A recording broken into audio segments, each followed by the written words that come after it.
Yes, people, welcome to today's episode of The Stockroom. We are in a different place with some of the same faces and some new ones. I'm going to start off with the new faces and introduce Bukki and Emmanuel, founder and creative director of Seventh. Welcome to the show. Guys. And of course, I'm joined by Eman and Bolly to my left. What are you saying, people? How are you today? How are you feeling? Good. I'm excited. The rain is... I think it's a welcome break, Sha, from the hot weather. What are you guys saying? How's your week been? Good, man. Quite a bit's gone on, but I'm glad that we're not shooting on a normal day. And obviously, thank you, Seventh, for this space. It's nice to shoot in your studio. Something that I would say it's something that we've been wanting to tap in with you guys and chat to you guys. So it's nice to come and see what you've been working with and the space you've been working with for God knows how long. And it's just a different perspective. For like, obviously, since we do dabble between fashion / streetwear culture, it's nice to one, have a black-owned streetwear brand in the mix, and two, people that I like to say more so closely know / support, and we're able to just have conversation with you guys. Because to be honest, you guys have a lot of conversations on the internet. So, so thank you for allowing us this space. Bolly, how have you been? Yeah, I'm good. I'm chilling. But you said something which already started getting my brain ticking. Would you consider Seventh Store as a streetwear brand? Because that's one of the things you said. Yeah, streetwear like, fashion highlight. Would you define, like, what do you define Seventh Store as? I'll pose that question, and plus a pet peeve is the brand is called Seventh. Yeah, I know the Instagram has just made everything, even though it's fine, but yes, Seventh. I would like to say we're a contemporary designer with a streetwear influence. I think it's going to be the foundation of the roots of what we do, but and there's certain things that we do that streetwear does, such as the drop model, and there's a certain flow in which we flow that is very street influenced, but the design is super forward and super advanced. It's on contemporary design level, so that's what I would say. What do you think? No, definitely. I think it's a blend of both, because you still have some of your like 90s silhouettes that can fit into like street style, but then again with like fabrication and like some of our designs that I would say a bit more contemporary level as well, entry level. So I would say it's like a merge of both. Yeah. Personally, I feel like over the time you have really started to move from the streetwear, because I remember in and around near enough the beginning, you was doing the airport tracksuits, and obviously the silhouettes that you were using, it being a tracksuit in itself. I think one of your first colorways was like the grey, the cloud grey, frozen grey. You had teal, you had all of these different colors. You was experimenting with different materials. But more so a question, what would you say are the pillars of Seventh? If somebody was to ask you like what Seventh is, what would you describe as the pillars of Seventh? Is it like family? Is it how would you describe Seventh? How do you describe Seventh? I think for me, Seventh has always it's a mixture of things. One, obviously, Seventh comes from Genesis 2:2, on the seventh day God rested. So we always drive the narrative of rest in whatever we do, that you should always feel restful. And I think how that plays into different parts, for example, how it plays into the design is we always try and build products around simplifying one's life. So with our product model, it's like, you should want this product because ideally it's easy. It's, you don't have to think too much. It should fit quite cohesively with your wardrobe when it comes to like the direction. We find rest in ourselves. So community is a huge aspect of what we do when it comes to direction. And I think from even how we started, we're basically a family. Seventh is always like a family, and I feel like I find rest in the people I work with in Seventh. So we always try and drive that in the direction. So I think rest is the core foundation of what we're doing, and it can filter into different things. But yeah, I don't know what you would say to that. Yeah, agreed. I think it's definitely rest is key, family is key, and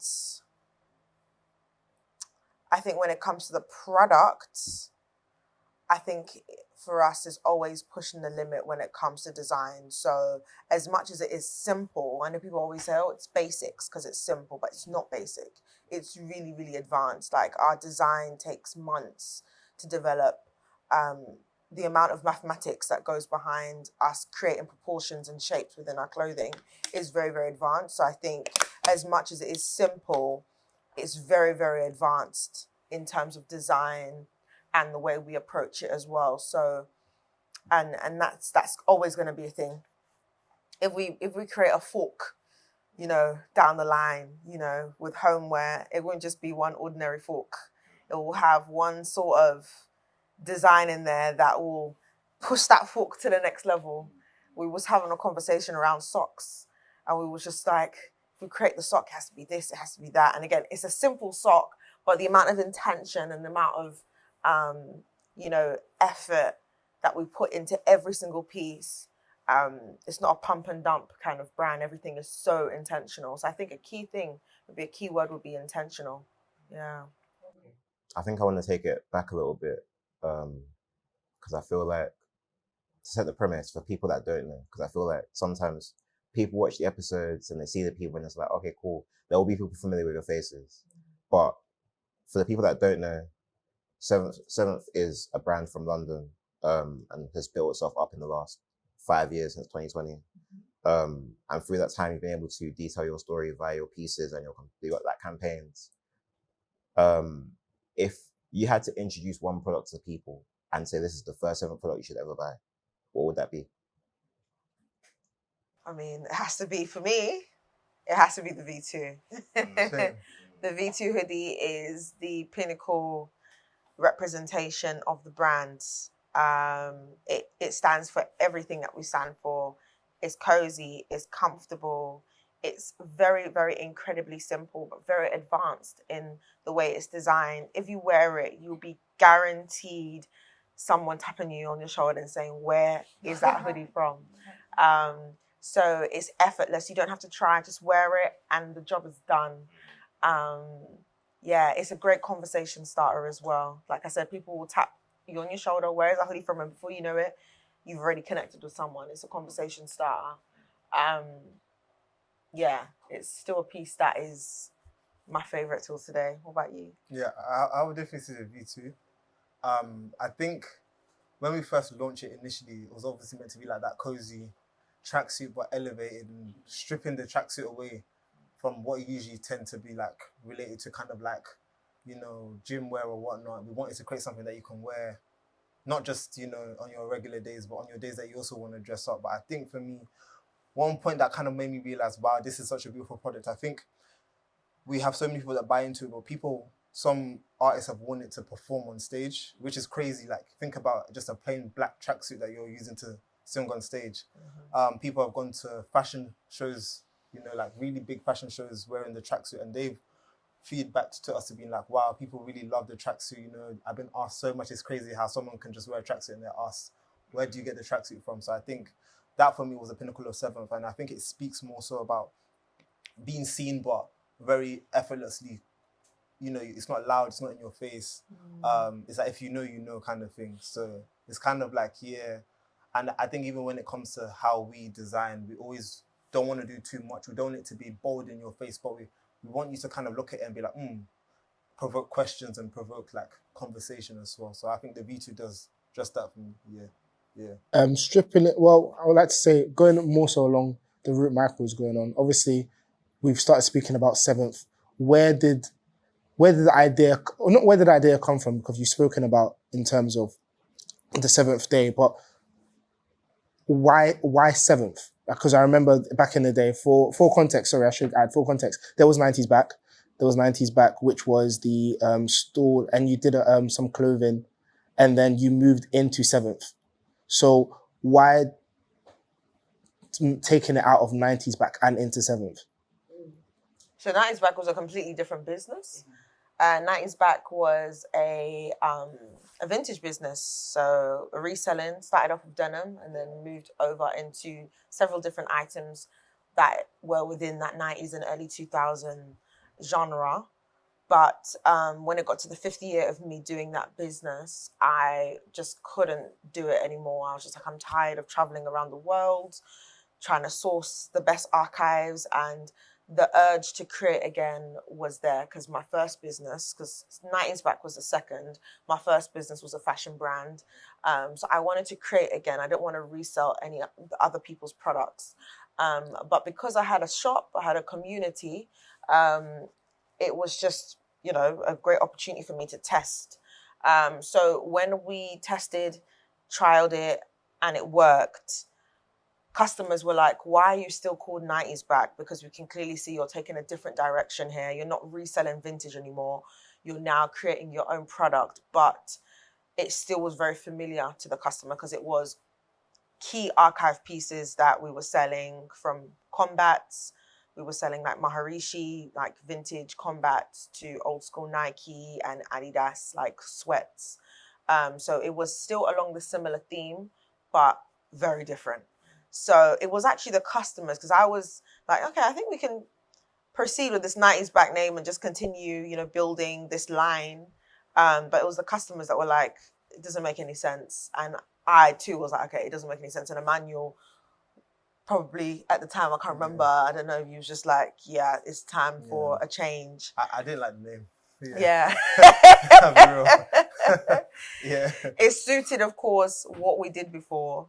It wasn't in this direction at all. It was all about the 90s. It was a whole nother world, let's say. So that world wasn't reflecting the world that we was going into. So of course, yeah, that change was coming. So I was just now praying for a name, because names are such a deep thing. And now this is not just a vintage brand now, this is actually a brand.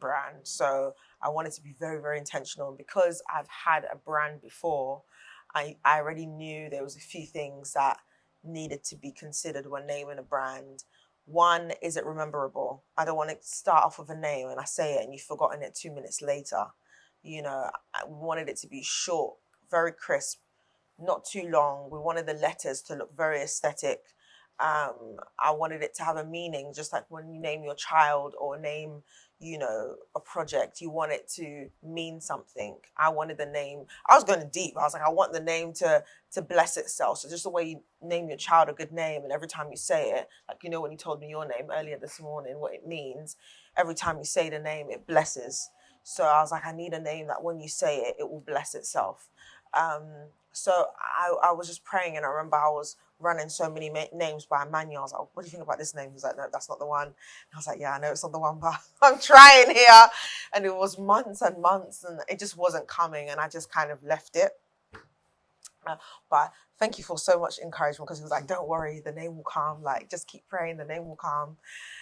And on a blessed day, just in the morning, do my devotional, you know, the journaling that I was talking about. Yeah, so it was journaling, and it was specifically on the book Hebrews 4, and it speaks about rest. That's what that whole book is for. And I always run to that book whenever I'm under a lot of pressure.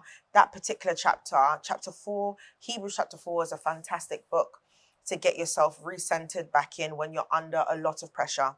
So I normally run to that book. And it said in the section, you know, rest, cast your care on the Lord, etc. And it says, and even on the 7th day, God rested. And I was like, oh, 7th day. Again, I wasn't looking for the name that day. I was literally just doing my usual morning devotional. And 7th day popped up. And then I called Emmanuel. And I was like, what do you think about 7th day? And then Emmanuel was like, nah, just call it 7th. And I was like, oh my days. That was like a eureka moment as well. Yeah. Finally. Yeah. When he said, just call it 7th, I would never forget. I was in my room. I remember where I was.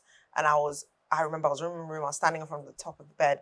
And he was like, just call it 7th. And I was like, oh, it's like the heavens just opened. And I remember I went on a walk that day, and I was just so much joy. So when people ask me, what was your most favorite moment in the journey? And it was that day, for sure. So that's why we had to make the change. It had to align with what we're going for. To me, when I saw the name, it was all the aesthetics. It wasn't the meaning of what 7th was. I think the meaning of 7th started to unravel over time. But at the time, it was just the way it sounded and the way it looked. That was all I, and yeah, that was all I, and yeah. And quickly looked online, trademarks, looked online. On Instagram, couldn't get 7th, which is why we had to settle for 7th stores. Right. Yeah, so I'm like, 7th, guys, please. But it's fine, as long as there's 7th in there. But yeah, that was the transition. I guess like coming to you, Iman, kind of help us set the story in terms of your journey as a creative director and then how that kind of came into 7th, because I'm sure there were things you were working on prior to 7th that got you to this point.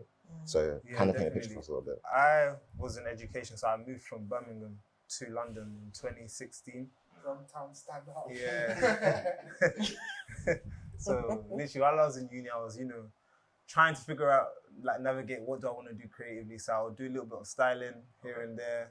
I would assist on some shoots. And then I thought maybe going into PR was kind of like the route I wanted to go into. So I did an internship with Carlotto, but I realized very quickly that I don't think PR was for me at the time.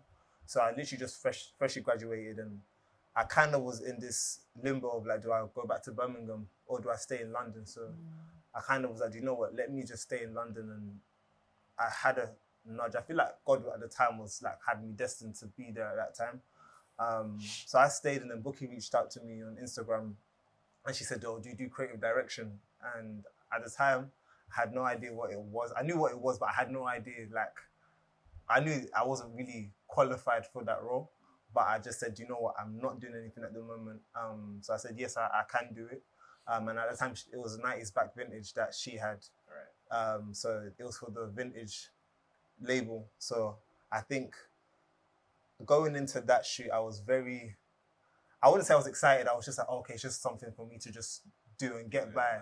So this was not nothing like, oh my days, I'm excited. By the way. It was just literally a by the way moment. And I'll never forget, like, when I met Bukki, it was very, very, the synergy was crazy. Like, automatically, I think we got each other's vibe, and like our mindset was very, very much alike, even in how we think, even creatively as well. So I think that was something that I noticed the most. And I think when we were shooting as well, obviously Bukki having the brand, she had tried before to kind of like shoot, and like, I think you would say that it wasn't really what you wanted to do. So I think for me, I just kind of like, because we understand each other from a design aspect and a creative aspect, what I was doing was very easy, kind of like, and also I had so much joy and fulfillment in it that it wasn't much of a bubble what it was. I just felt like my purpose was here. So over time, as 90s back grew, and as I got more invested, I was doing it part-time and I was doing another job as well. I think me and Bukki grew as well, and I think it became a thing before lockdown. We were working on, okay, Bukki had taken the time to be like, I want to start my own collection. So I said, okay, and I'd kind of give like ideas here, I'd give like opinions here, and then she was like, why don't you come on board and help design? And for me, I was like, oh, okay, but I never really had experience in designing, but I just said, you know what, this is an opportunity for me also to kind of like grow and, develop myself. So we were working on the first collection at the time, 90s back, obviously. So that's how it kind of started. And then lockdown was when everything shifted. That's when we kind of was like, okay, we want to kind of go full speed on like rebranding. I think lockdown was a perfect time for us as well, because there was a lot of stillness in lockdown. I think I had time to really think about what I wanted to do in my future. And obviously, even where 90s back was going and transitioning, I felt like it very much was aligned with kind of what I wanted to do. I had no idea this was kind of like my trajectory in life or where I wanted to go, but I know God had a plan in kind of like aligning me. And like I said, I think even through entering into 7th, I entered into my rest as well. I found my community, and I think even just the aspect of me growing and maturing in like my craft and learning as well. I'm constantly learning, but it's been a huge blessing. So that's kind of like my journey into 7th as well. So yeah. And just to point out, so I know I've reached out to him to say, have you done creative direction? But before that, when I was doing 90s back, he was my Instagram muse. So he was my Instagram inspiration. So I had like 2 main people that I would follow their gram. It was him, and there was another guy from Paris. And they had the most beautiful aesthetic Instagram. So, it was like a Pinterest board, but on Instagram. So I would actually reach out to him to help me take pictures the way he does on social, so I can repost it on my 90s back.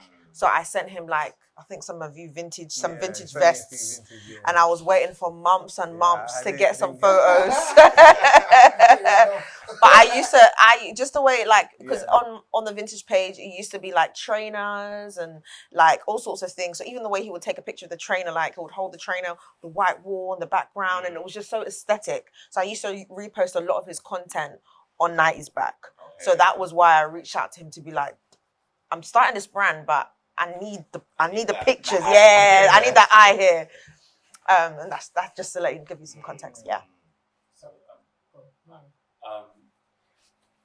Online, there's a lot of talk about what a creative director actually is. So now being in face-to-face on, what would you define as a creative director? What would you define your role as, basically?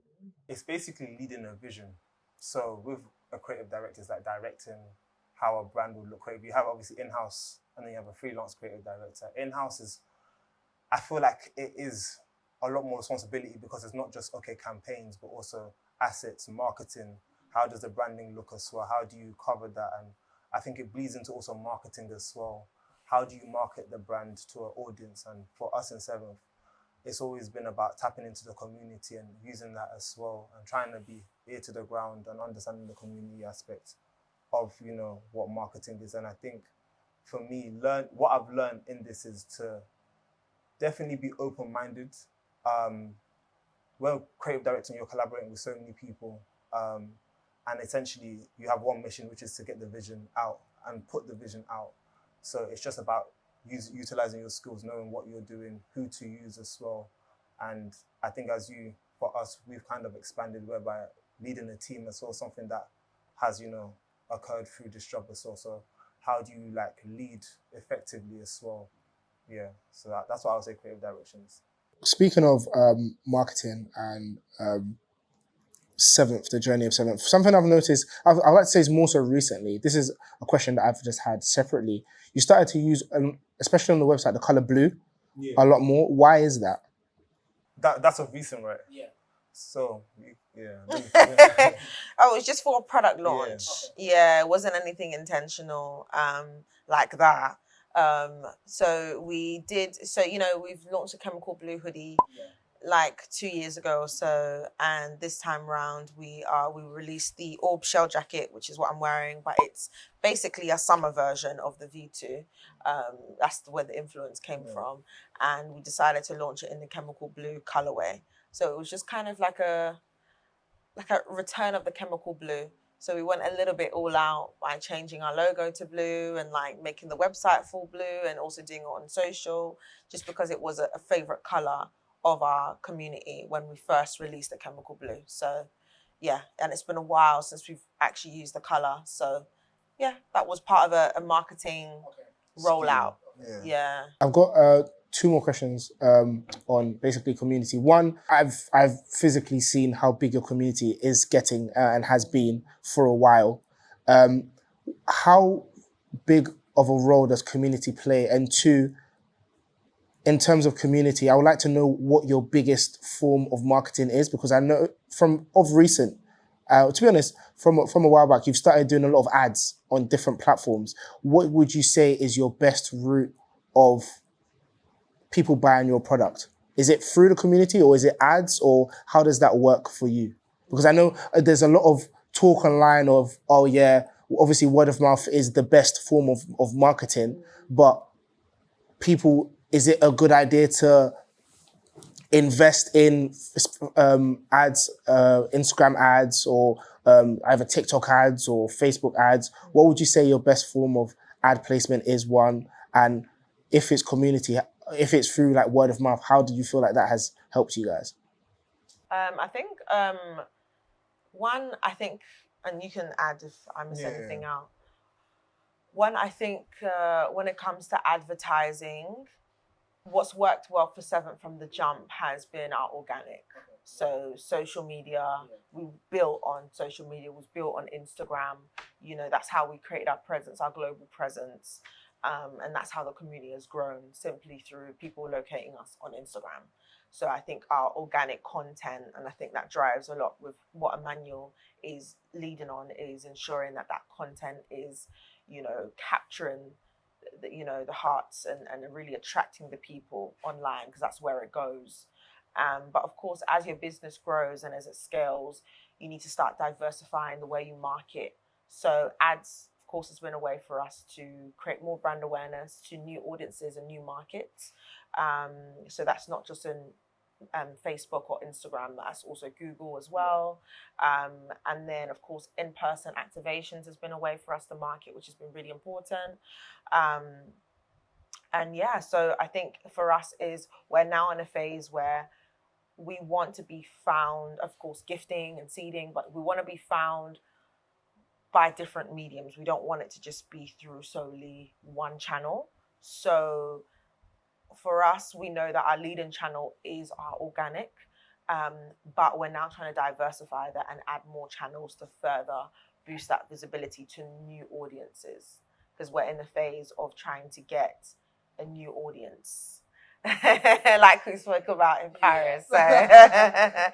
So we are trying different tactics to gain new people into the mix, and build out the community that we've built. So, yeah. Yeah, I think touching on community, I think because we're like in this digital age where everyone's online, I think for us, we were like, how do we connect? Because obviously we don't have a physical store.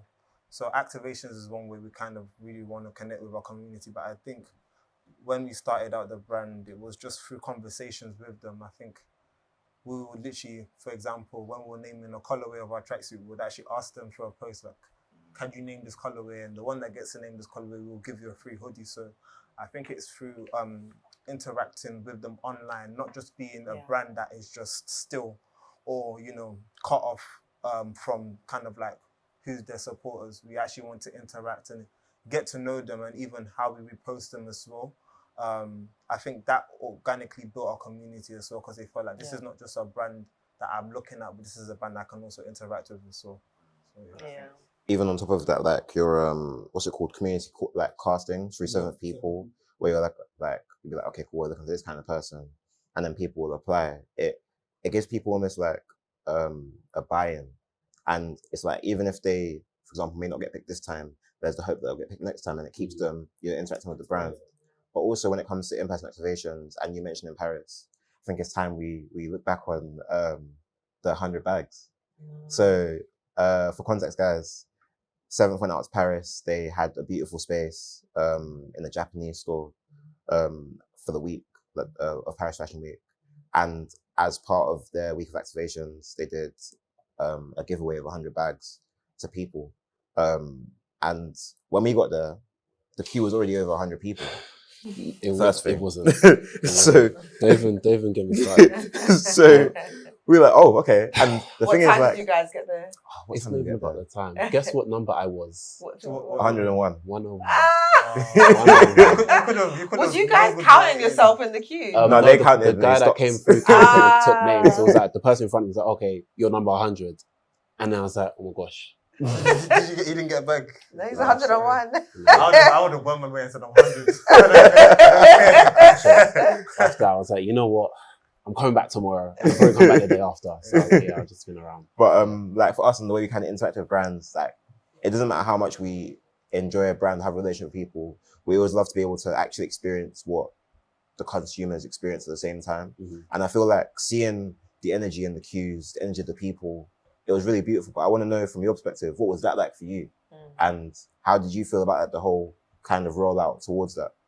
It'll be interesting because I know you was a little bit outside. Was you outside in the queue? Yeah, I was. What was the energy for you? Because I was inside. I think I always love, like, everyone knows when it comes to the activations, I love them because I think it's a way for me to actually meet who's been like following us, you know what I mean? So I think the energy was great. I think when it comes to planning, it definitely, that is like, it's like a fashion show that you plan months in advance for like 10 minutes. It feels like it. So it's literally a month of planning, and like, especially when you gear up towards it, it's even more intense. So it's like so much. But I think on the day, it was so hot. It was like 33 degrees. So the heat was crazy.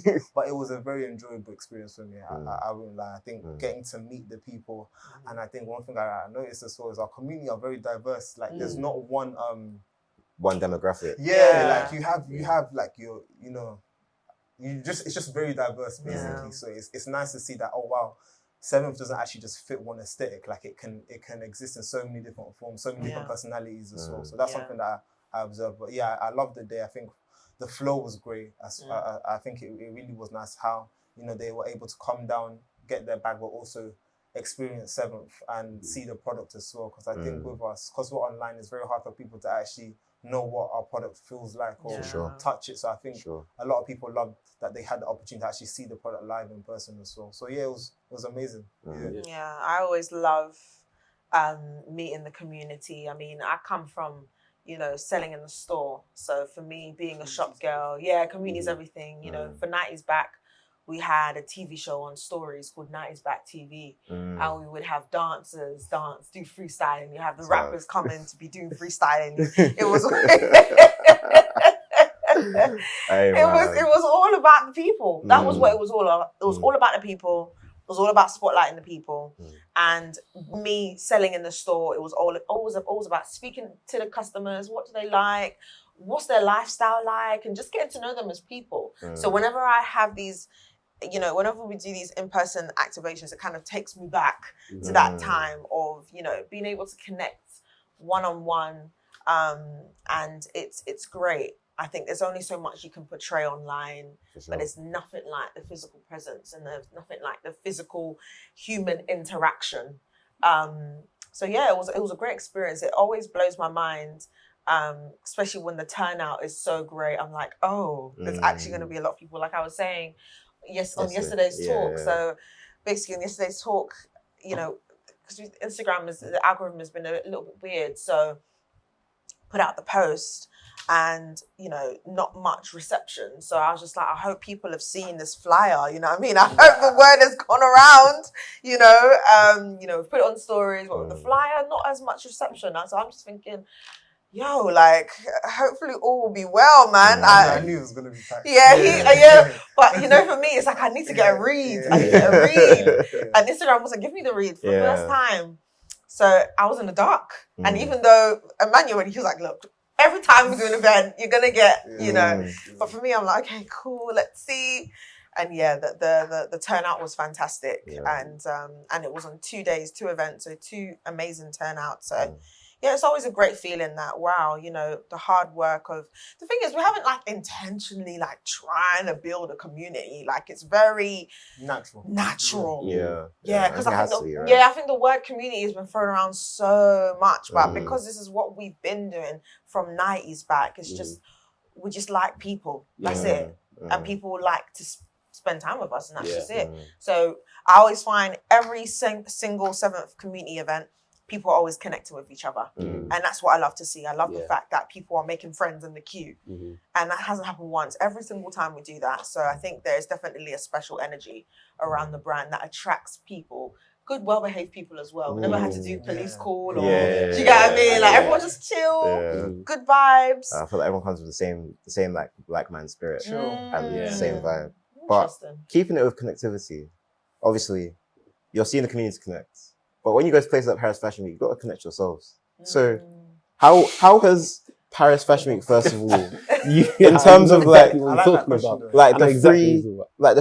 done Paris Fashion Week like 3-4 times? I think so. Yeah, probably a bit more. A bit more? I feel like you do autumn, winter, and spring. Yeah, we do both. Yeah. How has that been for you in terms of growing your acumen as individuals in amongst people? For example, like speaking to wholesalers. Like yesterday when we were talking, you were telling me that you're now stocked in 25 plus stores around the world, which is amazing to hear. And part of that is being in the place to have these conversations with these buyers. Like, how has that been for you navigating those kind of conversations, especially in like Paris Fashion Week? Yeah, it's been great. Every time I go to Paris, I always make new links and new connections. I don't know about you. Every time I go there, there's always new people that we're meeting. And because it's become this place where everyone is flying in from around the world. If you want to meet people from New York to Dubai, everyone is there. So it's always been great return on investment every time we've gone there. I think with buyers, I think this showroom that we had was probably the best showroom because it really just embodied our brand so well. I think the environment is so key, and you can then get the buyers to come into your world and really experience what the brand truly is. For sure. Like I was lighting so much What, incense? incense in that place. And I was I was like, I need the smell to be there. We need the environment to feel right. Like we wanted it to feel like what the seventh The Yeah. premium home, experience. that premium experience. Yeah. So I think, it definitely was great return on investment. And so for us, because we're a global brand, like you said, very diverse audience. We've got a huge audience in Asia, we've got audience building in New York, audience in LA, audience in Dubai, Kuwait. So it's a great space to actually really tap in and meet certain profiles. You know, I like to say industry movers and shakers in those regions. And that's like our time to do that in Paris as an individual. So you need a lot of energy because you're going to do your selling of the product during the day to buyers, and then you're going to do your events at night. Yeah, you know, and then of course. a lot of talking, a lot of social energy, a lot of hi. Yeah. Oh my God, sometimes Yeah. How long are you in Paris? Oh, I'm in Paris. Oh, where you 3 say days. what district? Yeah. So the usual talk, isn't it? So Or some people, what's her name again? Well, That's So hilarious. Yeah, but it's so good. Like, I encourage anyone who's in fashion, just pull up and just like, there's so many events. Just pull up Open-minded and just see what attend. comes. Yeah. But I don't know what about you. Your thoughts on Paris for you as an individual? Yeah, I love Paris. I think with Paris, it's definitely a place where you just connect with so many different people, so many around the world. And I think for us, it also was very inspiring from a design perspective as well. I think always been nothing wrong with the UK. I just want to put that out there. Saying that like it's a slur.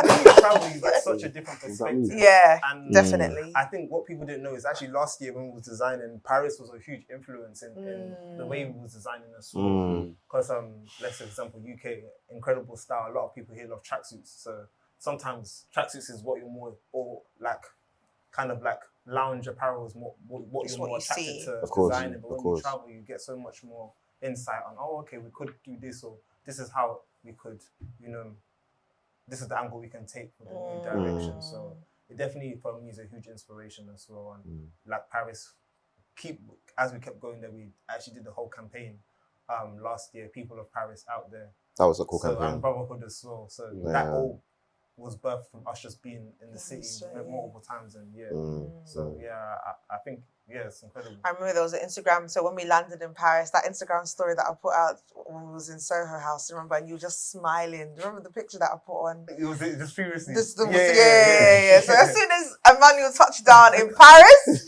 the smiles on his face. He loves Paris. He's playing it down. He loves the wine and dine.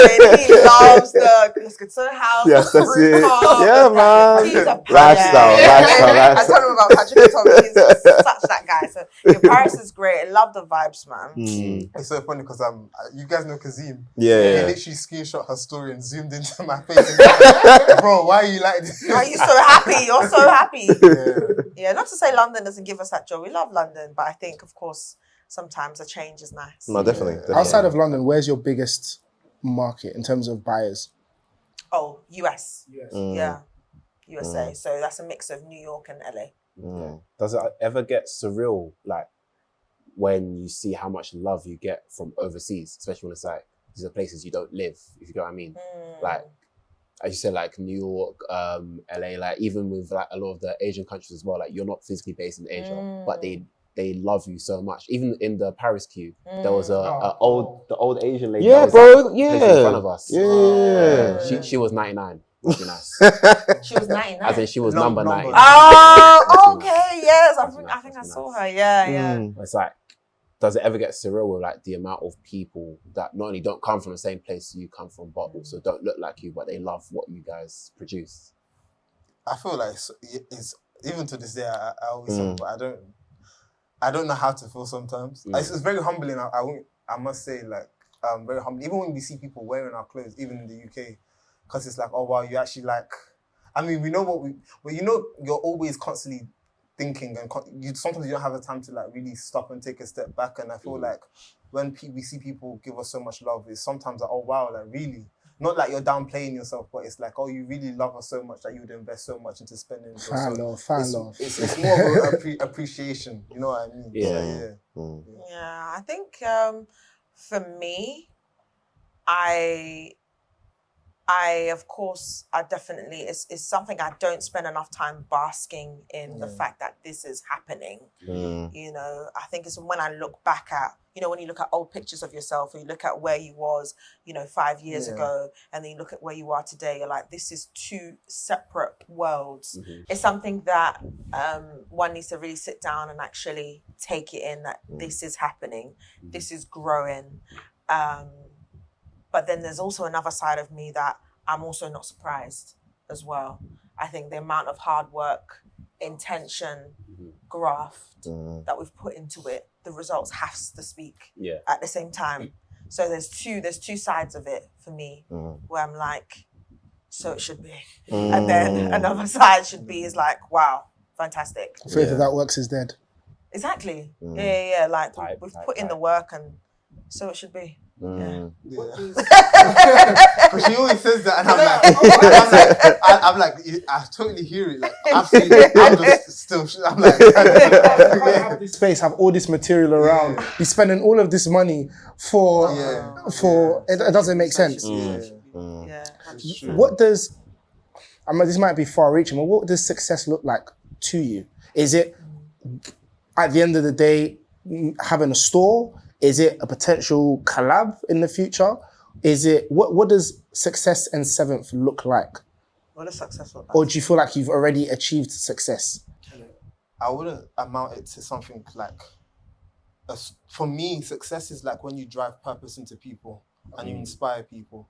So if we're able to use our platform to change people's lives, how they think, I know we have conversations about opening up like schools, working with young creatives, that's more success to me. Like, I think the art of even a Christian is like obviously loving one another and being selfless as well. So I think when you can do that or help others, I've noticed even myself, when I help others, I just naturally feel happy. Do you know what I mean? So I equate that to happiness, and for me, that's what success looks like. Because when you think about life, life is never really meant. You're always gonna have challenges. You know what I mean? You always it's like we always have to be problem solvers. Like what's the solution? So you're always going to have those kind of obstacles, but it's like, how can you help other people? Yeah, that's what, for me, success looks like. I don't know. Really. Yeah, very much similar. Yeah. I think the success for 7th is as long as 7th fulfills the purpose of why it exists in the first place. And I think that will be the pinnacle of the success of the brand. And I think because, like I was saying, 7th is an ecosystem. It's not just a fashion clothing brand. We have, under the ecosystem, we have product, which is what we're doing now, just how we're setting a pace, making our name. Then we have the experience, and then we have the impact. And impact is what Emmanuel's talking about. You know, how can we use the 7th platform to actually help change the course of people's lives, or help other people fulfill destiny or fulfill purpose. So for me, that is the reason why 7th exists. I think it's really interesting in this crazy world that we live in with so much chaos and so much happening. There's a reason why this brand is named called 7th. It's giving people rest in this chaotic time of the world, you know what I mean? And whether that rest comes through a great panel talk where we speak about how we've accomplished, how we've, speaking about our accomplishments, or that rest could look like, creating an orphanage home for those who are in need, so that rest definitely will come out in different ways. And it's just for us to ensure that those ways that, that we want to, give people that rest, we see that through, So right now we're giving people rest through products, through clothing. And then now we're trying to look, what's the next way for us to really provide rest for people? Because that's what we need in this crazy world. For sure. So for me, it's letting purpose be fulfilled, and ensuring that this brand stands on that and doesn't maneuver. It's so easy to be in business and, of course, be very numbers driven, because you have to be. You have to grow the business, but at the same time, you want to ensure that you are accomplishing the mission that the brand has, and it is to provide rest. So, this is very, very important. One of the things that you've just spoken about, as well as rest, is impact. And I want to take it back to the conversation that we did have in Paris, because I feel like that was basically for a bit of behind the scenes. We did meet up with I think Iman, you had just left. You had just left. We did meet up with Bukki in Paris. We had a very long conversation just over impact and the different type. I don't know if demographics is the word, but the different types of people you want to impact, and you gave 2 different people. So I don't know if Bukki, you want to basically describe what all of that was about. So the profiles. Yes, the profiles. Fantastic. So so at 7th we have 2 customer profiles that we've identified through data, through building this brand over 5 years. And we want to ensure that as the business grows, we're serving those who have started off with us and those who are joining the journey. So those who have started off with us, his name is Tommy, 18 to 25. He's either just finished university or he's still studying. He's got his first job, just getting his start at life. He's the kind of person that is looking for inspiration, trying to aspire to see where he wants to go to, what he wants to be. And he is that person that started off with us in the journey. He's the person that has given us so much credibility in a sense of so much support from online to physical. If we're doing a sample sale or if we're doing the giveaway bag, it'll be him there in the queue wanting to be part of what we're building.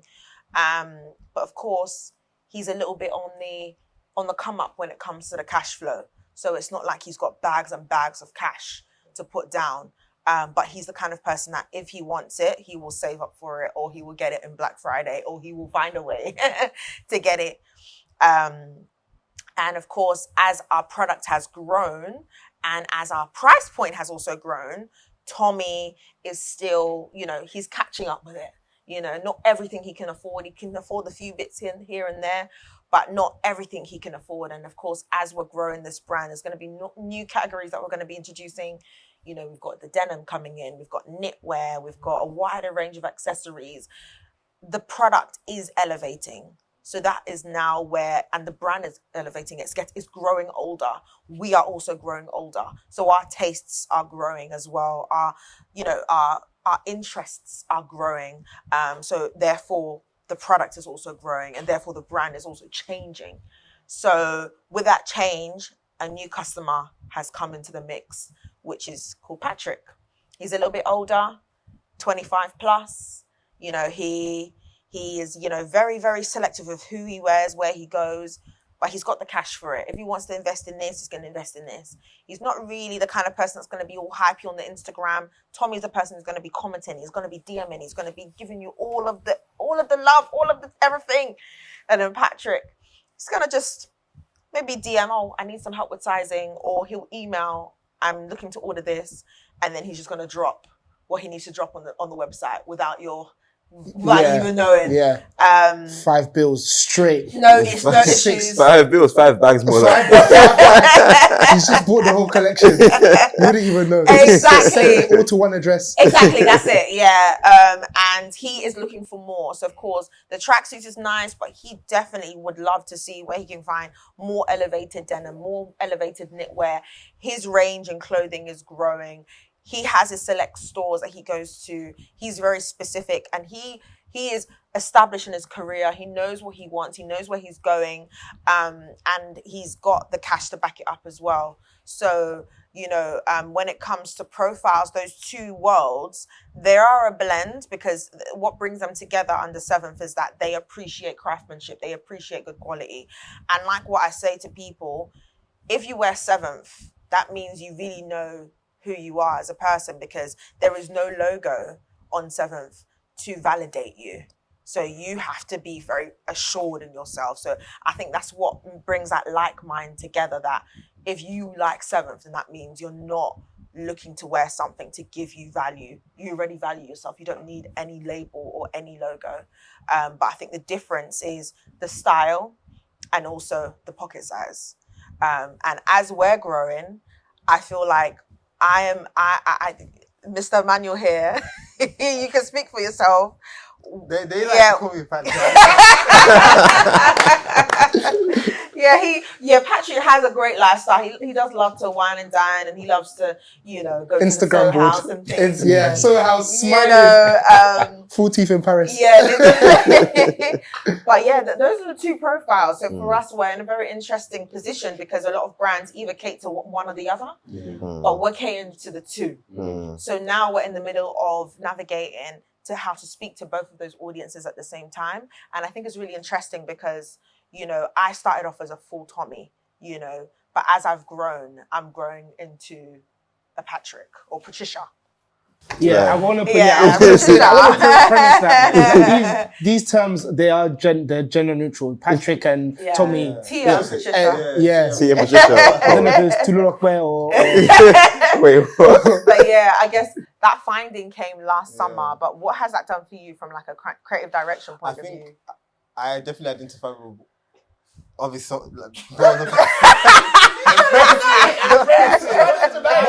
more of the Patrick, but I think for me, it's made me realize I actually need to be more Instagram with what is Tommy saying and like who is Tommy? Because even for me, like I said, Patricks are very more reserved.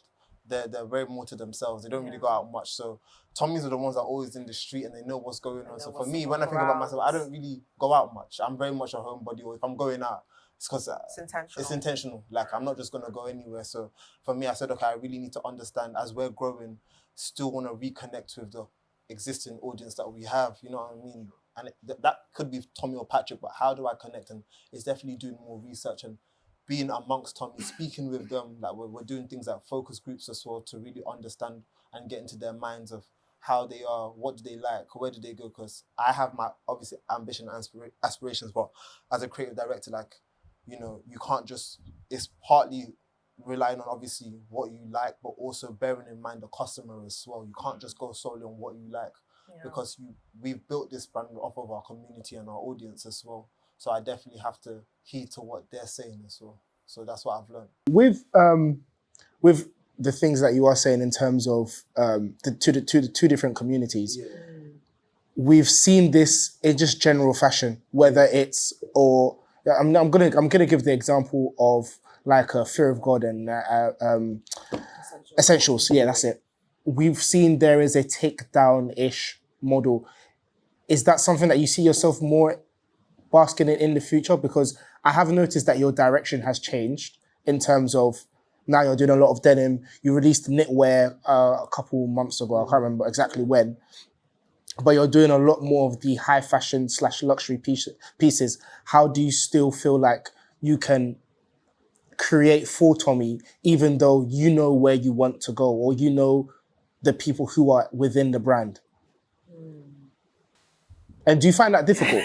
I think like, no, it's a very good question. I think that question of last one, did you find it difficult? It is difficult because like we are both growing and our tastes, my taste has changed. Even when we started Seventh, our taste has completely changed. And I think it's just what you're exposed to and like obviously who you're around as well. That also plays a part of it. But I think when you're designing, you always want to do better than what you've done before. So where the design, you're trying to take it up another level. Sometimes what you end up finding is that a certain demographic of people appreciate the design, but another set of the demographic of people, and that's understandable. That's not where they will, shop to. So I think it's been a tricky one for us because I think the designs have become a little bit more on elevated. The Patrick side. Let me put it that way. I think having conversations of, okay, what other products can Tommy like? Do you know what I mean? Or what other products can they relate with more? So even if it is going into accessories, do you know what I mean? Or collaborations, it could be potential collaborations, footwear collaborations. It could be, bags as well. So there's certain things that we can, because when you think about even certain brands like an Essentials, they've done it well. You know what I mean? They've managed to have Fear of God as, the line that serves a certain person and then Essentials serves another person as well. So I think it's just a matter of, again, understanding our audience. What is it that they like and having more communication with them as well. So, yeah.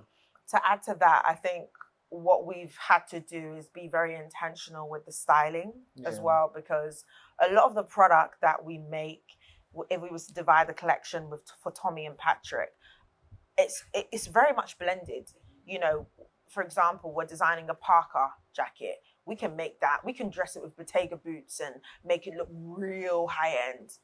But then we can switch it up and put them in some Tims, and it can be for the streets. Do you get what I mean? So it's just about how we manipulate the product and present the product, because a lot of people say that they're super inspired by how we style and how we present, and the fit pics and all of that stuff is very, very, very important to our community. They love for us to show them how to wear. So I think part of that strategy of, you know, serving both customers is really in the presentation of the product.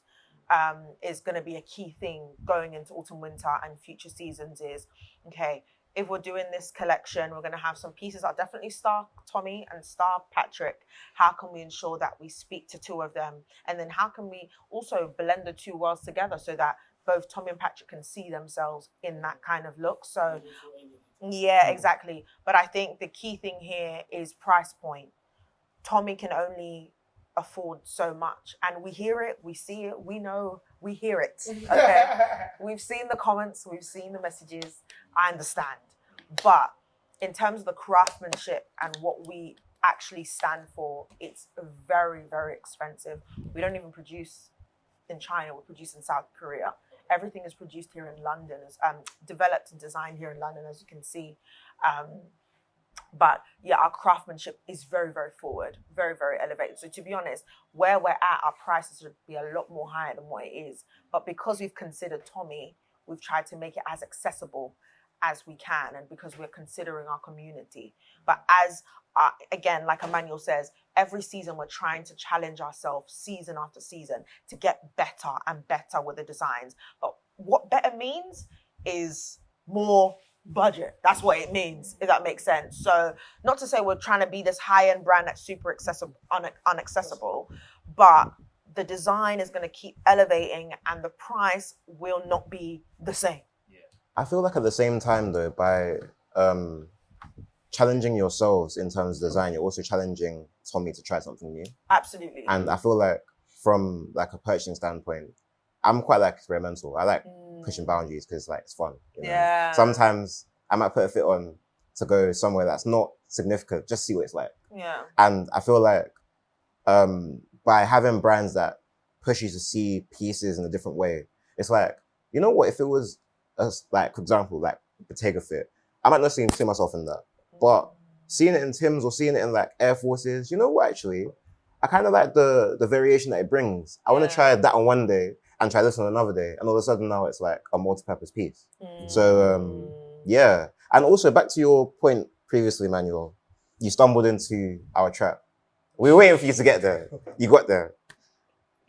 If you had to do a footwear collaboration. Amen. Thank you so much.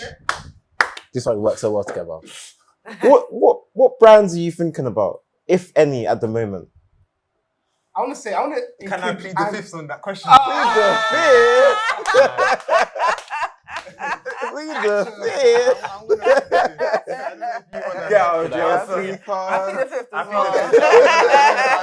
That's the question. Go on. If you could work with a foot brand, a footwear brand, who would it be? Yeah, I think the thing about Seventh is that, again, because it's a blank canvas, we can adapt to any brand, and that's the difficult part about it.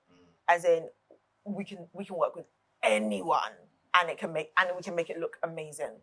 And I think that's the challenge. So when you ask me, you know, what is, you know, the sneaker for Seventh? It could be all.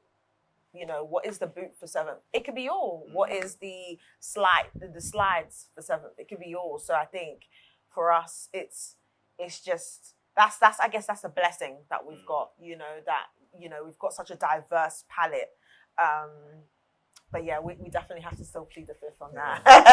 What do you think, Iman? Yeah, I'd love to hear from you. Are we talking about clothing? Hey. Oh, we're just talking about We're footwear. talking about footwear. This is Footwear. This is the stockroom. It's like, what are you talking about? Now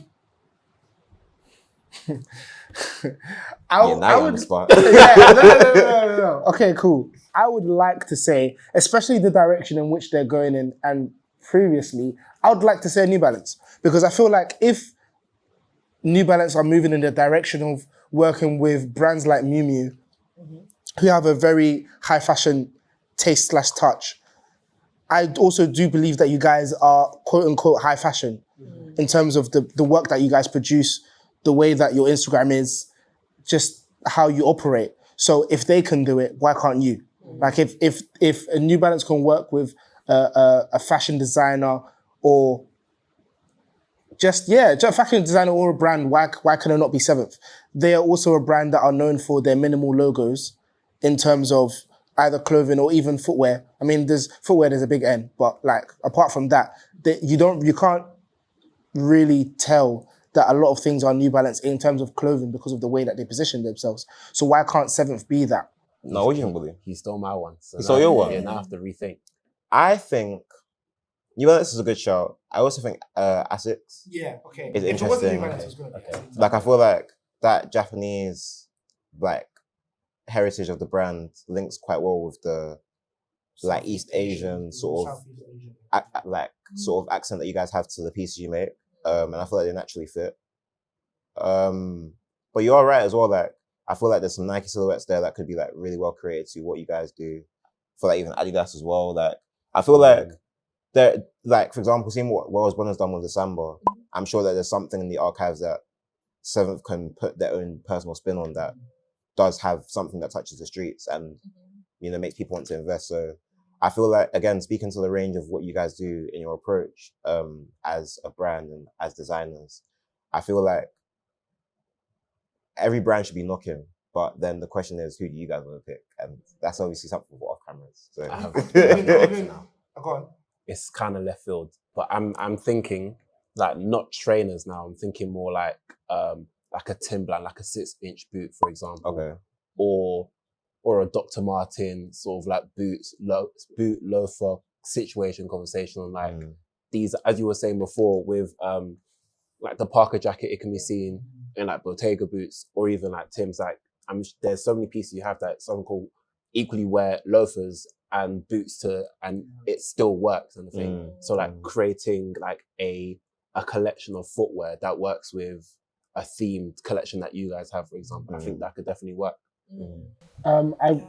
Go on. Are you going to say something? No, I'm just saying. It's just you see, you've named so many different brands. Yeah. It's this, which is such a great thing. I'm so grateful for I think it. it's even like when we look at people that wear Seventh, there's not one particular footwear that stands out. So that's why it's hard to choose. And even looking at our customer profiles as well. If you go on our tagged by, I always say this in the office, we don't have a customer that looks like one thing. You know, there's certain brands that when you look at go to the events, go to their Same kind of tag, people. the same kind of people, same kind of style, same kind of accessories. With us, we can have an auntie wearing her little mini moon bag. To we can have a grown man wearing our denim. To a young guy wearing our V2. So it's so diverse. And again, it's because of that blank canvas where anyone can just slot themselves into it. I think one thing to do with collabs is, you were speaking about this earlier, and I feel like right now is probably the appropriate time to bring it up, but you said when it comes to collabs, you don't have any police presence. One, that's to do with your police presence. What's police presence? Like when you're having an activation or something, there's no police around. Sorry. One, that's to do with your community, because I personally do feel like your community represents you as a people. Even though your brand isn't front facing, nobody knows that Bukki is the owner of Seventh unless they physically come in. I remember we had a conversation where you gave another name that you thought that people thought that they were the creator of Seventh or the brand owner of Seventh, and it's not them. Even them, it's like they had to say, yo, it's not me. Like I don't own the brand. Yeah. But I do feel like when it does come to collabs, there are some collabs that you have to be. This might not. It's good to judge in a way, but there's some collabs that you as a brand you shouldn't take, or you should be very mindful of taking because of the audience that the brand does. The collab does give. I don't know why my English is. I think like that is. I don't think that's something you necessarily put on a collaborator, in the sense where like that comes as a result of the territory that the industry has, in terms of if a shoe is attractive and it's limited in stock, there's always gonna be a crowd that will come.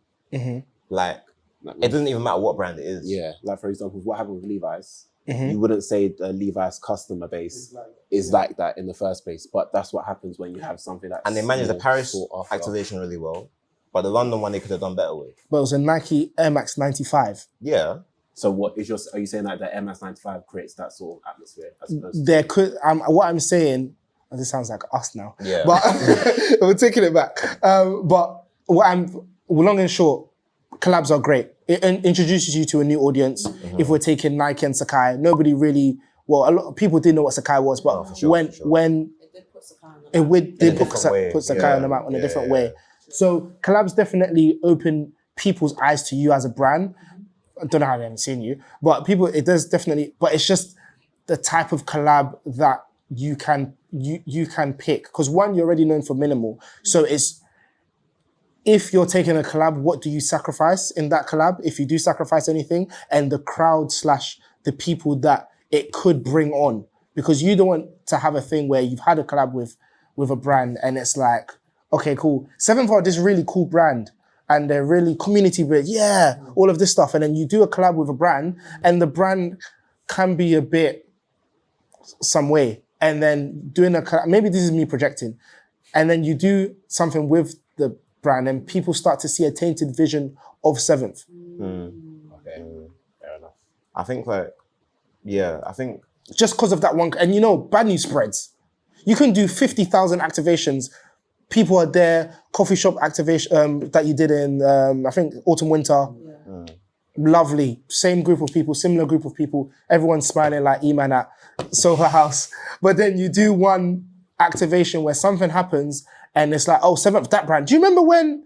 And you know how word spreads like that. So I just think that there's some collabs that you can be mindful of, even though they might give you that thing of, if it goes right, this is a great brand that Seventh is. I don't know if that makes sense. Go on, Michael, you wanted to say something? No, I was gonna say, like, I feel like you guys are quite strong about your brand vision and where you guys exist. So I feel like in like that sense of what Eman's saying, I kind of trust that once you guys have that decision to choose a brand to work with, doesn't matter how cool the shoe is, you guys will manage it because you manage your people. And if it comes to like a thing of like, it might be a bit overwhelming, there's that hype building towards it, I think you guys will make the right decisions at that time to navigate that. But I feel like that doesn't necessarily impact the conversations of like what brand you decide to work with. Mm-hmm. And also kind of bring it back to Seventh. I want to talk about like you guys and your creativity. So I was speaking to somebody and they told me about the Morocco shoot. And they told me basically, this is a story they told me, and I want you guys to give me some insight. They said you were shooting in Morocco and there was a sandstorm. And Eman looked at the sandstorm, looked at the models and said, put them in scarves, we're going to get some pictures. And that's how you got the pictures that you got for the campaign. How important is it to be able to be spontaneous and think on your feet when it comes to creativity?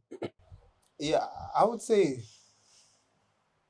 it's like sometimes it's an innate feeling that you just know, okay, this is a moment. I think even from when we started 90s back, when we started shooting, one of the best elements of when we were shooting was when we would always say, be candid.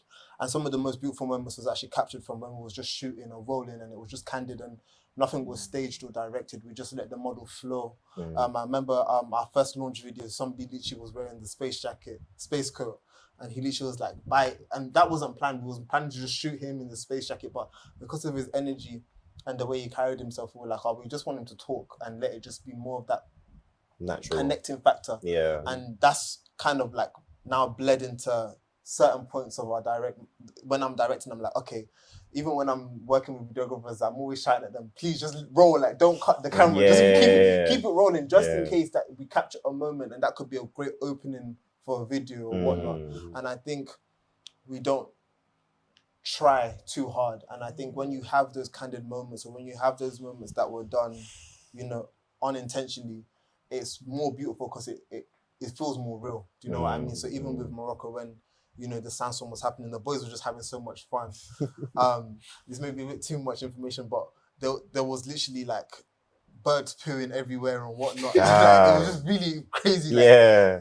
You know, the team out there was so incredible because they were literally everybody had one drive and purpose. And I think when you come into 7th, it's so beautiful because we actually take you in as our family. So the team out there, we were all just in one mind and we were in one, like, we were just all in uniformity. So everybody had to do what they were, and everybody enjoyed it as much as it was really bad. There were suns in our eyes. Yeah. Like, I had to wear the blue scarf to even cover my face because I couldn't let it go in my eyes. But it was an incredible moment. And I think sometimes you may have your structure, but sometimes breaking against that, it could produce something more beautiful. So, yeah. And then, Bukki, I wanted to ask you, like, off the back of this question, being the founder, sometimes, like, you talk to founders with creative directors or, like, that are working as freelance creative directors, and they find it quite difficult to relinquish power in the sense where, like, it's like, oh, I am the founder of the brand, this is my vision. And in wanting to bring somebody else in to help you with a vision, you don't actually want to give them the release of control to also make their mark on whatever it is. So how has that been for you, like, understanding that Eman is talented as a creative director to be able to support you and you being able to, like, release some things, like, fully trusting that he's going to make it happen? Like, how has that process been like for you over the years? I think it's been very easy, to be honest. I know I have my suggestions. I come with my suggestions.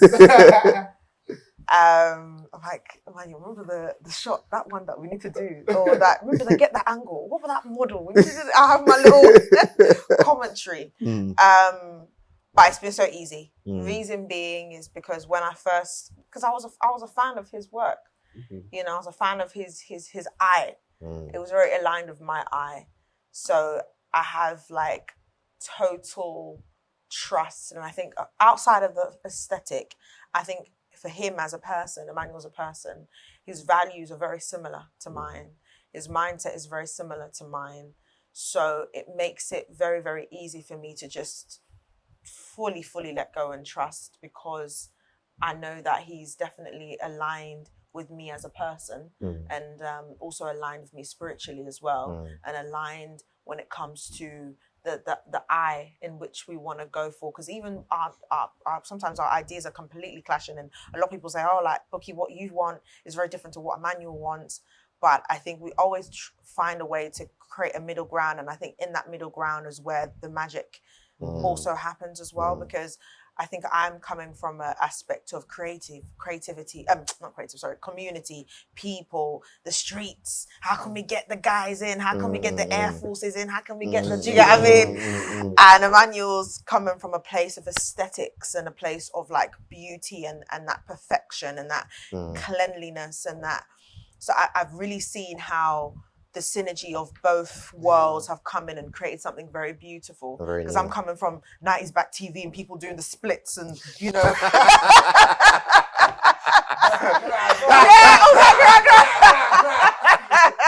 You know, someone's spinning around and, you know, I'm from a... And then me, I'm very, like, let's keep it. Let's keep it very, very aesthetic now, please. So we've been able, and that's what you're seeing. You're seeing two worlds together. That's why when you're looking at our content, it looks so beautiful and it looks so aesthetic, but it also feels so warm and it feels so community driven at the same time. So those two worlds never really come together, really, mostly. It's always a very perfect aesthetic looking brand or a very ugly community, you know. When I say ugly, I mean like very... It's like forced. Very messy. Like it's community, but there's just images everywhere and there's people everywhere. But we've managed to kind of build those two worlds together. So I think it's been a very beautiful synergy, which is why it's worked effortlessly. We've been together for 6 years now, and it's ease. And I think humility is a huge value Definitely. at 7th. If you're coming into 7th, you're working with us, there needs to be an element of, I'm not always going to be right. Admitting you're wrong. Do you know what? I'm wrong on this one. Like, Fairs, like, what you said was right. And I think that's helped our working relationship, because there's a level of, as much as, yes, I founded it and I started, and, you know, that doesn't mean a thing. Do you get what I mean? Yeah, cool. You started the brand. Yeah, you started off the vision, but you've got all of these people that are coming here that are bringing that vision to life. And sometimes what you think is going to be wrong. You know, having that humility has allowed us to work in synergy and to also allow the whole entire team to work in synergy as well. So humility is if you're coming with a pompous, like, this is my vision and I'm gonna, that's just not gonna work here. Yeah, and I think that's why we've been able to build what we're building today. I love what you've just said. I want to bring this to a campaign because I feel like this is the exact embodiment of the Mini Moon Sat campaign where you shot it with the aunties and just women in general. How was that campaign for you? Or the team, I should say. In fact, before you did that, whose idea was it to shoot that campaign in that way in the first place? It was mine. I remember feeling like, okay, for the ladies, I wanted to touch on different women. I didn't want it just to be like one girl. So when I was mapping it out, initially I was like, do you know what? I would love to get like obviously different demographics, but I would also love to get like real people as well. And I just was like, I was bent on having the auntie. And at the beginning, it wasn't, you know, it didn't make sense, but I was like, no, I really would love an auntie to be part of it, because I just think that, and it's so crazy because even with the aunties, my auntie I'm very close with, she wears it to this day. She wears it to church every Sunday. And she'd be like, look, I have my, this thing, you know what I mean? So it was crazy because it's like, oh, you would think that maybe an auntie wouldn't wear it, but they actually wear it. And I think the essence of that bag was that it's an everyday bag for everyday women. So yeah. I wanted to speak a bit more on like design. As you said before, like your products are they're designed here but made in South Korea. But from someone from a team who have created such like high quality items, like how do you know a piece of fabric is good quality in the first place? When it comes to design and fabrication, because I was sourcing vintage for 5 years, the main thing of how I was able to identify really good vintage is by constantly feeling, touching the fabric, understanding the weight, looking at the way it looks, the shape, the silhouette. That was what I did consistently, almost 5, 6, 7 days of the week was that. So I learned so much about fabrications and hand feel, and that was my strength going into 7th. I was able to know, okay, this doesn't feel right. Or if I feel a fabric, I'll be able to picture it, how it drapes or how it falls or if it will stand. And that is the skill that we're still using now. I think when Emmanuel started with me, that was also a thing that he was learning along the way as well with me, in terms of when you feel this fabric, it's gonna fall this way, it's gonna stand that way. And I honestly think it's literally buying and selling for 5 years has allowed me to know what is the fabric. So when we went into transitioning from 90s back to 7th, I knew exactly what fabric I was looking for. I knew the kind of silhouette that we wanted, how we wanted it to sit. I think that was the main education, was the buying and selling, which was very interesting. You know, I didn't come from going to design school. I didn't do design school. I didn't, you know, I didn't like making. I don't like making. I don't know how to make. I don't know how to sew, but I do know good fabrics. I do know how it should fall and how it should, you know, sit. And I think he also naturally has that eye as well to know it's not sitting right. It needs to fall a particular way. Our job is mainly in creating proportions and silhouettes, and ensuring that the fabric can support that silhouette. So if you want it to sit like this, you know, we need to ensure that the fabric has enough weight to be able to do certain things. So that's our job really. So it's not in the graphics, it's not in the logos, it's in understanding what fabrics can do and how to manipulate them to create particular shapes. But I think with the design process, where we found a huge strength is Emmanuel's eye for color. So maybe you can touch on that. I think it's weird because whenever we're doing the design, I can actually physically see it before we even create it. So I always say this thing where I envision someone walking across, and at the time I think because we had the shop in Shoreditch, I always envision someone walking across the street in Shoreditch. So I think I have a very photographic memory of certain things. So color for me is something I already see before we even make it. So I kind of already know, okay, this is a kind of like, this is how it's gonna stand and this is how it's gonna drop. This is kind of like the color I associate with this piece of fabric. So yeah.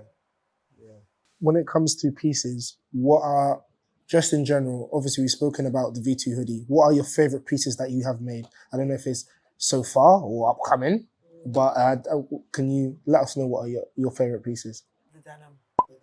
The denim Bermuda jeans, what a beauty. Let's look at the camera. Such a beauty. I love it so much. I think that design is absolutely stunning. And I've seen it on so many different shapes and sizes of people.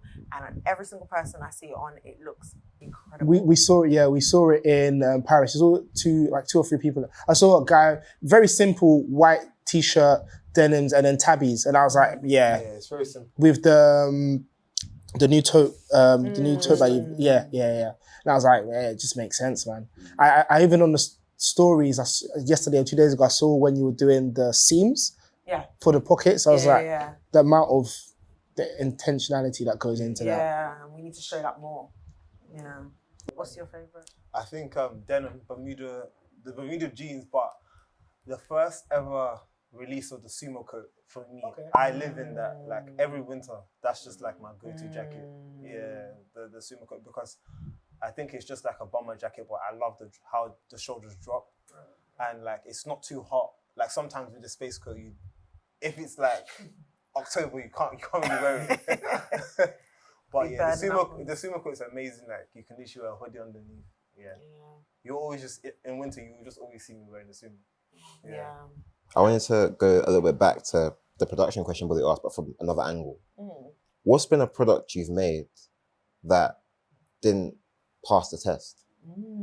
And like, how did that feel for you? Like, tell us the whole process. Like, how did that come about and how did that feel?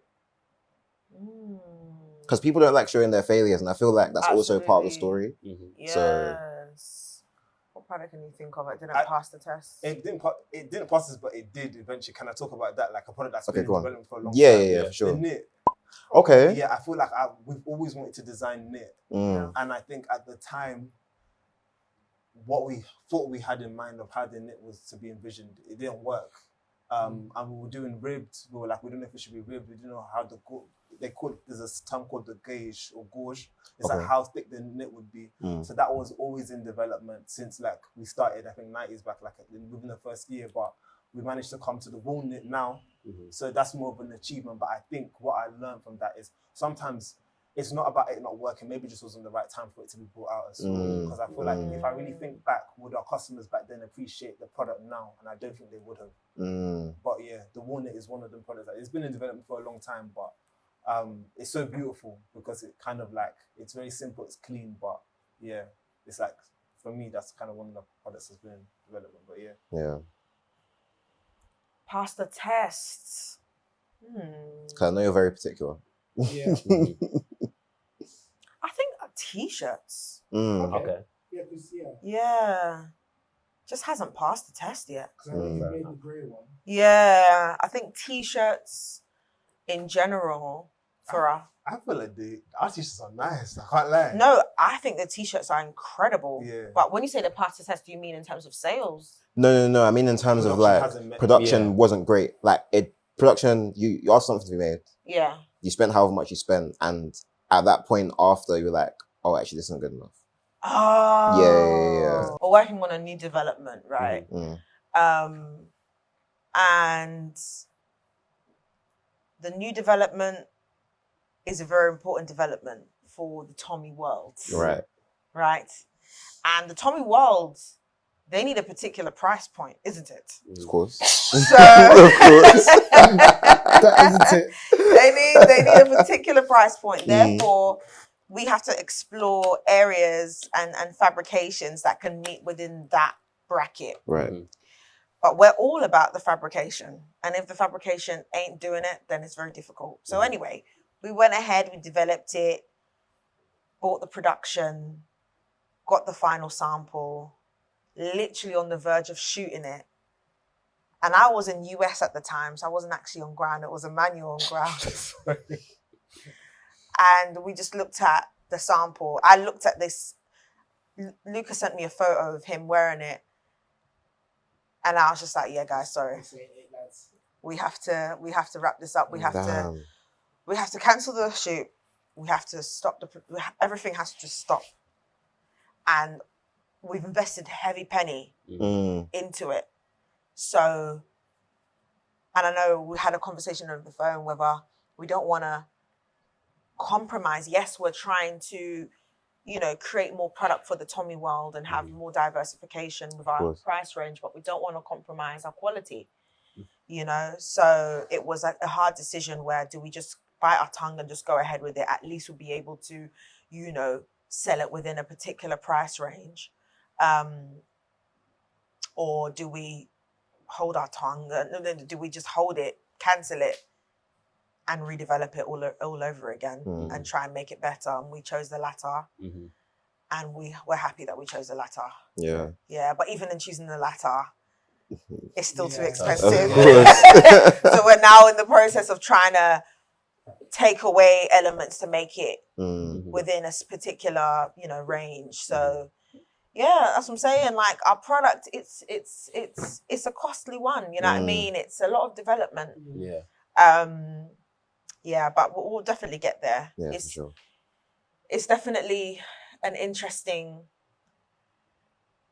It's very interesting, that's what I'm saying. It's interesting to be in a position where you're serving two profiles and keeping them both happy without compromising the brand at the same time. Yeah. That's the tricky part. It's funny because even though you're aiming for this product to serve Tommy, Patrick could turn around and be like, that could be a bit of me. 100%. And if Patrick buys that and doesn't feel the same level of quality he gets from the rest of his stuff, then he's like, oh, this doesn't feel right. Yeah. And then you're inadvertently putting your Patrick at risk and also your Tommy at risk. At risk, because Tommy's also bought into Seven because of the quality as well. Yeah. Tommy's would definitely realise that. Yeah. Tommy would be like, and they're the ones that probably be the first person to even comment. Yeah. They're the ones he'll be the first person to say something. Yeah. They're the ones who go on TikTok. Yeah. Give you a good review. Yeah. They're the first one to comment. They're the first one to give the feedback. Yeah. He'll be the first. And they won't DM you the feedback. They'll put it in the comments. So now everybody will see the feedback. Bro, hella likes. Hey, bro, why'd you drop this, bro? Another question just about fabric in general. Does like a high GSM equate to high quality? Because people say it does. I don't think it does. I bought from a brand and I don't think it does. But from someone who creates and so you have the feel, like, is there a direct correlation or is there more to it? I don't think in every circumstance it does, but it does. The higher GSM, the more it feels like quality because it's weighted. And I know one of the things we always battle with is, when it's lighter GSM, it feels quite flimsy. A lot of our designs, we feel like, okay, it needs to be a bit more weighted and heavier. But take linen, for example. Linen can look very beautiful if it's done well. And you can still, it can still give off a piece that is of quality and it doesn't need to be a stick or something that is like a jersey. So I don't think, I don't think in every instance. Yeah, I mean, even like the development I was talking about, it was the heaviest GSM, yet it just felt like rubbish. Do you get what I mean? So, definitely the GSM doesn't directly equate to quality. If you've got the right fabrication, the right feel, the right, composition, and then it's weighted, it's going to feel like proper quality. Yeah. But then you can have a lightweight nylon piece that, again, the texture and the hand feel of the nylon is so nice. And it could be lightweight. So GSM does not equate to quality. But when you do have an amazing jersey that is heavy, of course, that's going to feel like quality. Yeah. So I think the key thing is the hand feel.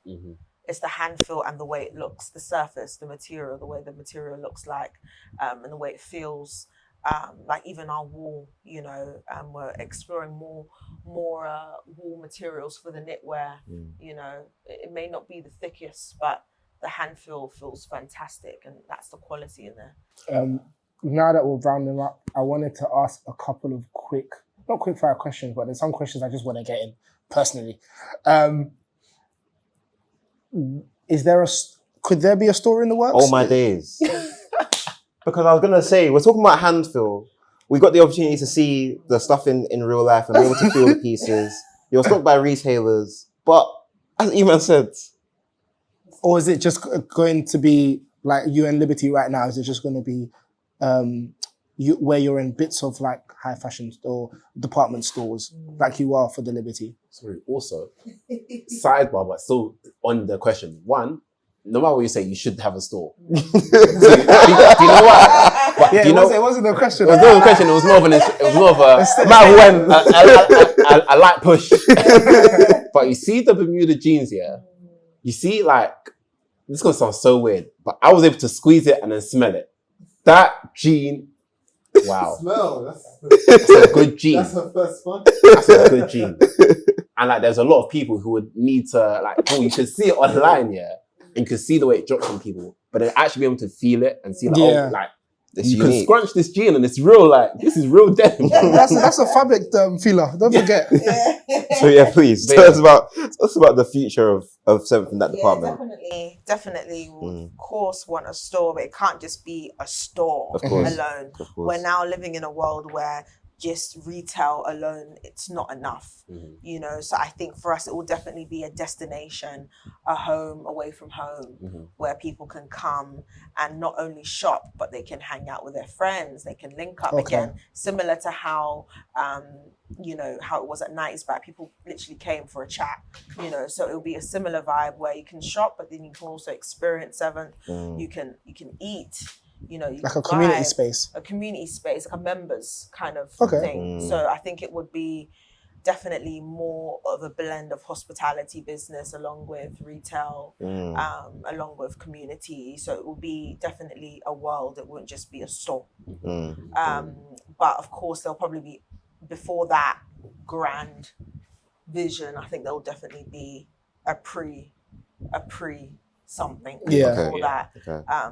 Where people can come in by appointment only, kind of thing, or it would be, you know, a partial store, partial, you know, workspace. Depends. So we'll just see how things go. But right now, in the immediate, is trying to partner with the best retail brands we can to give Seventh the full physical visibility it can, not only in UK but in other parts of the world where we're very much acknowledged and known. So that's a key thing, and that's what online does for us. It allows us to be seen globally, because I know it's very easy to just get UK minded. Oh yeah, have a shop, open up a shop in UK. But for me, I'm thinking about, what about US? What about Asia then? What about, you know, all of these other regions that are just as important and just as lucrative. So yeah. Oh, it's okay. Go on, continue. I'm good. Why South Korea as like your base of production? Like, because you don't typically, like, even from someone who kind of, I'm dabbling but not fully in, like, you are just within our space, you see people go like Bangladesh, Portugal, China, all these different areas, but never really hear people talk about South Korea. Why did you decide to go there? So I've been prior to 90s back, like I said, I had a brand. So I've produced in China before, I've produced in India before, and I've always experienced challenges with MOQs, experienced challenges with just quality. So at the time when we wanted to transition from 90s back, I was introduced to a few connections out in Korea by a mutual friend. And it was a very coincidental time, because that was a time in April 2019. I remember it very vividly. That was when I started thinking about that transition and wanting to start creating my own product. And I was introduced, and the person was so open and so friendly enough to say, I've got a few connects. Would you like to come with me to South Korea?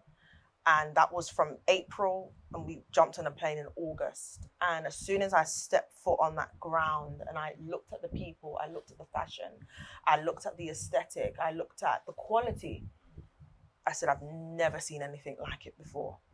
And since then, we've been able to make amazing connections out there, and we've just stayed loyal.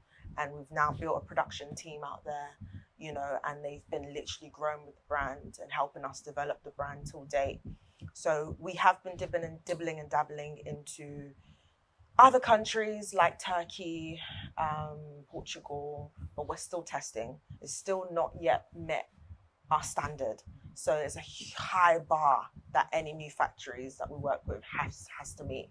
And I think because of the relationships that we now have with the factories, we're able to produce things quite quickly. And they already understand our style, our aesthetic, our pattern. So it makes development really quick. Hence why we've just stayed with our team for now. But we are looking to dib and dab into other places. But we probably want to just choose it by speciality. Like we know Turkey's really good for denim, you know, so if we want to transfer our denim, that could be an option. But, you know, we're just sticking to what works right now, and Korea works for us so well. And even with the Donald Trump tariff thing that's happened for all things made in China, what a bullet that we've just dodged without even knowing. Exactly, for our US number 2. So we're really grateful with that. I think there was one more question I had in mind. Social media has been really powerful for you guys. And I feel like we saw a really big increase when it came to the pandemic, how much time people spent on their phones. So I wanted to ask, like, how do you feel like that, if at all, shifted the trajectory of Seventh? Do you feel like it kind of helped to incubate the process of growth faster? Or do you feel like it was just part of the process? Sorry, repeat the question again? So, like, do you feel like social media at the time of the pandemic was like a booster to your growth? Is basically the question I'm asking. What do you think? 100%, because I think we had a physical store. Yeah. True. And we had to transition to online because the physical, just at the time, a lot of people got impacted in lockdown. Physical retailers. So online was a main way for a lot of people to actually communicate what product they were selling. So definitely social media was a huge advantage to us at that time, because no one could really come in and obviously physically touch the clothes anymore because of the restrictions and whatnot. I think where it is now is where everyone's now on socials. It's now transitioned, so everyone now is leaving the physical element out of a lot of things, and everyone's doing everything socially. So it's like, how do you maintain yourself in a world where everyone's on socials and have your own identity in that? But social media was definitely a huge impact, and I think for us we used to shoot on iPhone a lot of the time as well. So using the iPhone as well was something, a tool that was really, really good for us. Yeah. You have given Seventh with the persona of obviously being comfortable now, not loungewear, but like it's stuff that you should feel comfortable in, clothing that you should feel comfortable in. You've given the Bermuda as a silhouette that you love. Right now, the whole baggy aspect is in. How do you feel like Seventh will not work, but how do you feel like Seventh will go if the trend starts to tail out of the whole baggy 90s oversized aesthetic that happens now? How do you feel like, one, that would affect you, or if it would affect you, and possibly sales? Is that something that you've accounted for? Because we do know fashion is a cycle. Right now, no, there hasn't been like, the only thing I mentioned like on last week, I was like, a lot of people wearing more fitted tees now versus baggy tees. It's like fitted on the top, baggy on the bottom. That's something that I've spotted. And we are so happy we can definitely move, but the key thing is what is true to Seventh. You know, if we was to go down that direction, we always like, we keep our ear to the ground to know what's moving, but we go left a bit.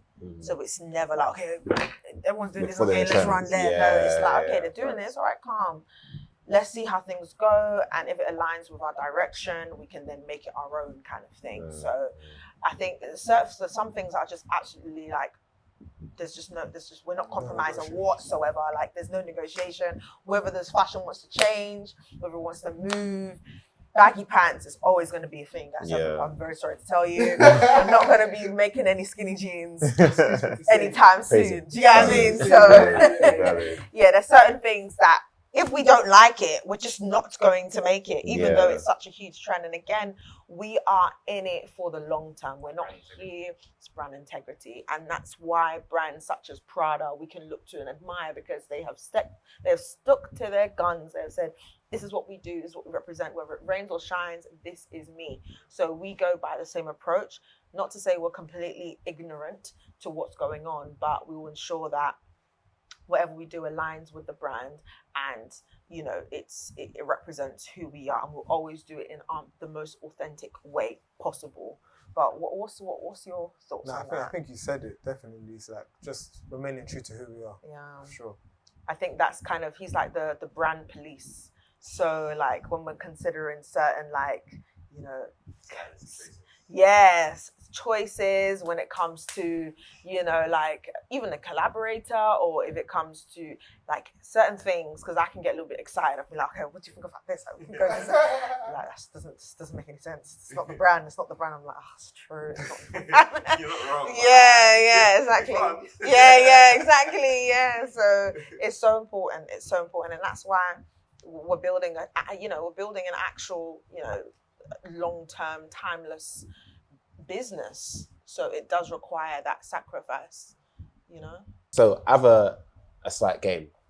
I've got a list of fictional characters, and I'd want to know what 7 pieces you'd imagine they would rock. Cool. Starting with Batman. What 7 pieces do you think Batman would be wearing? Oh, man, what do you think he'd wear? He's of course going to wear all black out. Yeah. So I think he would definitely go for like, you know, when he's flying out about everywhere, maybe a space coat in black with the hood up, with the thingy over his nose, like fully like not seeing, just seeing the eyes. And something really structured on the bottom. Like I see maybe like,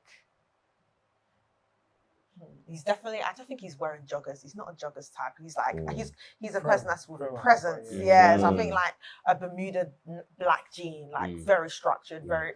Yeah. Okay, next, Annalise Keating. LOL. From Power. No. She's from How to Get Away with Murder. How to Get Away with Murder. Viola Davis. Oh, okay, Viola. Yeah. Annalise Keating, LOL. I think an M5 shirt. Probably. Okay. And the mini moon, but in black. In black. Yeah, definitely. Pants? Yeah, not in here for her. Yeah. No, I feel like she wears pants though. And when she walks She around wears in the show, she wears pants, I think. She could be skirts and heels. Yeah. Kind of. No, I hear that though. Yeah. I do hear Long that. skirt type. Yeah. Okay. Ghost. So James St. Patrick. Who? From Power, James St. Patrick. Oh, Ghost. I don't watch. He's wearing probably night Bermuda pants and then night shacket. Okay. Yeah, denim shacket. Yeah. Hear it. Harry Potter. LOL. That's such a left one. I don't Harry. even know. Harry He's got definitely like wearing shirting, that. right? I don't know. Because this is that their Hogwarts uniform. Maybe some knits? Nah. Maybe.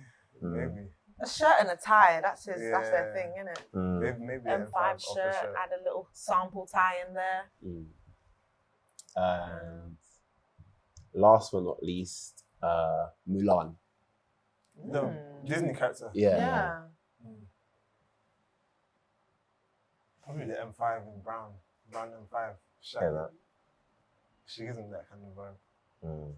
And jorts. Jorts, Mulan. Or maybe the vest. Maybe the rib vest. The rib. Yeah. That's a hard one, I can't lie. Yeah. Well, to bring this conversation to a close, obviously, guys, we appreciate you. We appreciate your time. And we thank you for dropping gems on the audience and also giving some insight into yourselves and the brand as a whole.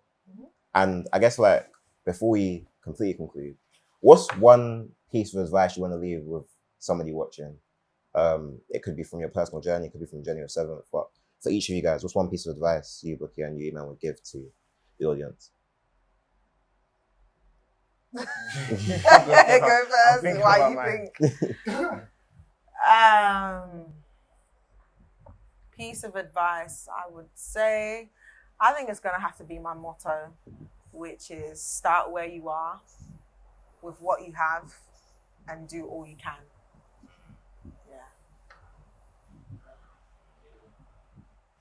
Yeah, I think it's more of a mantra I always go by. There's something I always say in the office. If you don't ask, you don't get. Yeah, 100%. I'm a huge advocate for that because I feel like, especially in this industry, sometimes you're scared to put yourself out there. You're scared to be like, oh, I want to reach out to this one, or I want to, I'm scared what people will think of me. But I always say the worst you can always assume someone's going to say is no. What's really the no going to do? You just on to the next, you know what I mean? And I'm a firm believer that you are entitled to say no. It's not a bad thing. So I always say, just believe in yourself and just always have the attitude of, I'm going to ask, I'm going to speak, I'm going to say it out loud. And also, like, obviously being Christians as well, I think me and Bukki had a deep conversation about our source. And our source is obviously God, like Jesus. So if you are a Christian, that's something that we truly believe, like, that being your source also guides you. A lot of the time, sometimes we wonder, how do we do these things? And sometimes that's the inspiration we're getting from. Do you know what I mean? So keeping God close, just having a relationship with him. So yeah. So guys, I appreciate that. I feel like, that's a beautiful way to round up this episode. Between the Stockroom and 7th, we appreciate you and your time again. Guys, I hope you enjoyed the episode. And man, we wish you the best for the future. Thank you. Hopefully looking forward to some form of store launch soon, seeing you in more retailers as well, and the growth of the brand in general. And thank you for your time. Thank you for having us, guys. Thank you. Thank you. Thank you very much. Appreciate it. Lovely. Fantastic. Lovely stuff.